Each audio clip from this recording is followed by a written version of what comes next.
he's like super with us, and so is our Blessed Mother. So let's like call upon them, and let's just be with them, and let's journey through this, and let's get through it, because it's a blessed time, and we need to keep saying that to ourselves, to those that we love, and to those that are feeling discouraged. What's up, everyone? Welcome back to Here's the Thing. I hope you are doing well. There is a lot going on at the moment, while simultaneously there is also not a lot going on at the moment, and it's leaving us feeling very confused. But in the midst of it all, I just wanted to remind you that regardless of everything happening, we are still journeying through Lent, and it is incredibly important to call that to mind, because we have to finish strong, because we are not quitters, because we love the Lord, because we are 11 days away, and that is absolutely insane. I have been reflecting a lot, we talked about this a little bit last week, on how none of us at the start of it all anticipated entering into a Lenten season quite like this one. We talked about how Lent is a time to enter into the desert with Jesus, to renounce the things in our life that have taken a hold of us, that have replaced God in a lot of ways, that enslave us to sin or to bad habits, or that lead us away from Him. Well, we are in quite the desert, in like modern day desert, I guess, in a way that I don't think any of us anticipated at all. I also shared how I think this time, if we allow it to be, can be incredibly transformative, incredibly profound, and allow us to acknowledge God, to enter into Lent in a way that we wouldn't have been able to do otherwise. And that, I think, is a huge, huge gift. And as the days pass, the more I embrace that idea, the more I realize that it's really true.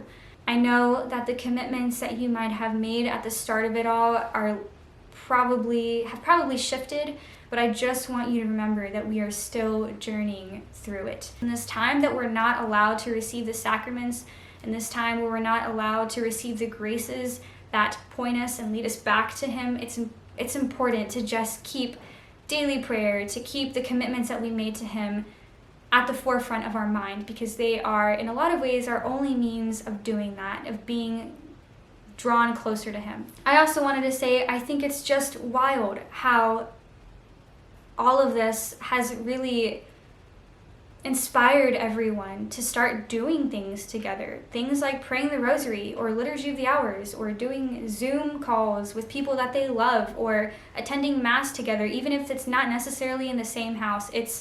It's wild. Why were we not doing this before? I think in a lot of ways, this time is going to just change the way that we live out our faith forever.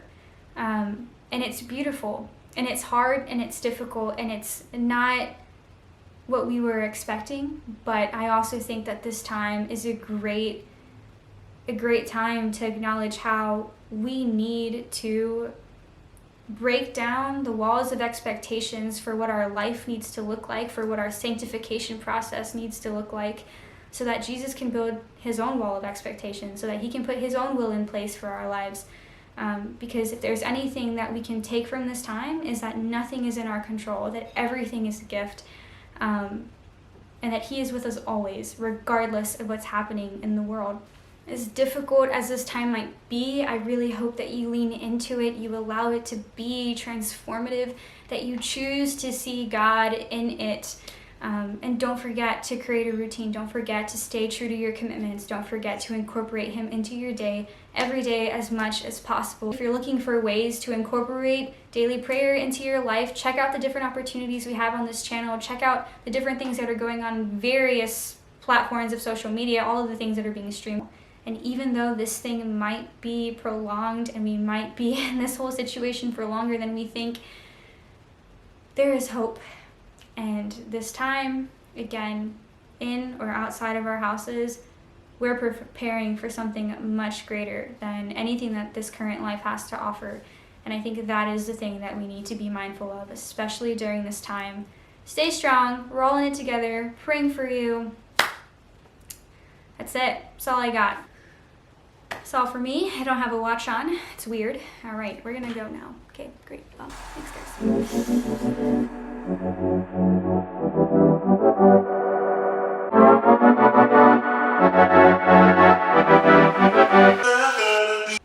We just got got to push through, you guys. I know that we can do it. I really do. Because we don't have a choice, and we're not quitters. And we keep going, and we love the Lord, and that is what this time is about, is to die to self so that we can be risen in his life. Does that make any sense? I hope so. Keep praying. Don't underestimate the power of prayer. I don't really know why I'm ranting right now, but we're just going to go with it because it's important, and Jesus wants us close to his heart, and this is a time where we can do that in a way that we couldn't be able to do. This is a time where we can do that in a way that we wouldn't have been able to do before. That is true for me. It might be true for you, probably, but we got it. Lent, like, let's do it. Let's go. I would yell, but I have roommates and I don't want them to get freaked out. So anyway, we're gonna go. I'm sorry, I'm just like ranting at this point. Okay.